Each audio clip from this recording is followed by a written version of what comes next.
Imagine for a moment that you are standing in the center of a vast, dimly lit room. It is completely silent, save for the rhythmic, heavy thrum of your own heartbeat. All around you, stretching out into the shadows, are doors, hundreds of them. Each one is distinct. This is the architecture of your life. And every single time you reach for a handle, every time you step across a threshold, you aren't just entering a new room, you are locking all the other doors forever. We are taught to view decision-making as a process of gathering, of adding to our lives. But the dark truth that your brain obscures is that decision-making is fundamentally an act of destruction. To choose is to kill. When you choose the career in finance, you are quietly murdering the version of yourself that became a musician. When you settle for the quiet countryside, you bury the version of yourself that thrived in the city. We walk through life stepping over the corpses of our unlived lives. The cost accumulates in the background, a silent debt that compounds with every yes you utter, because every yes is 1,000 distinct no's to 1,000 other possibilities. This is the hidden cost, not what you lose in time or money, but what you lose in identity. The person you could have been is the price you pay for the person you are becoming. Consider the phantom pain of the road not taken. Psychologists call this counterfactual thinking.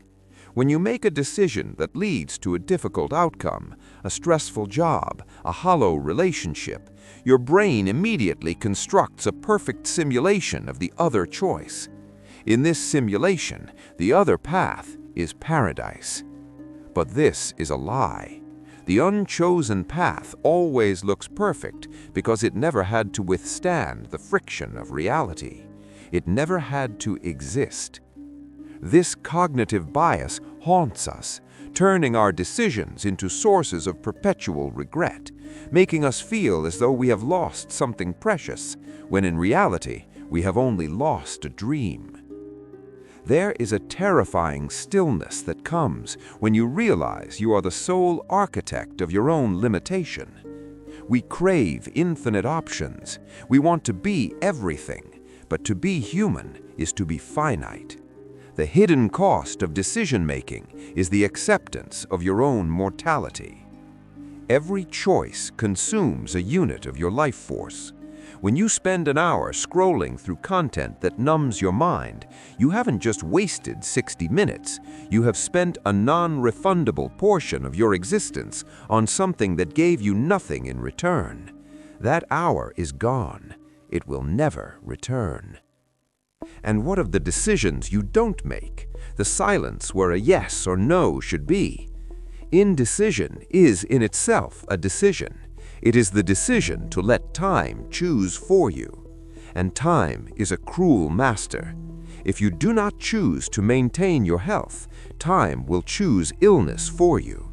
If you do not choose to cultivate your relationships, time will choose isolation for you.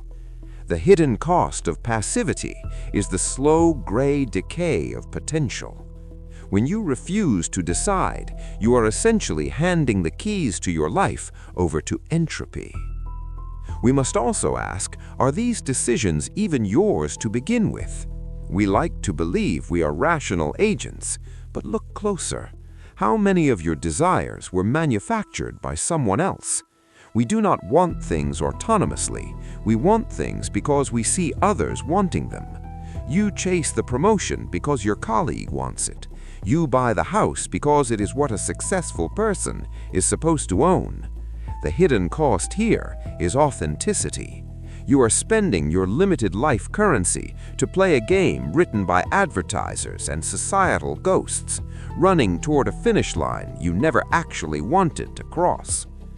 So how do we stop the bleeding? How do we navigate a minefield where every step triggers a loss?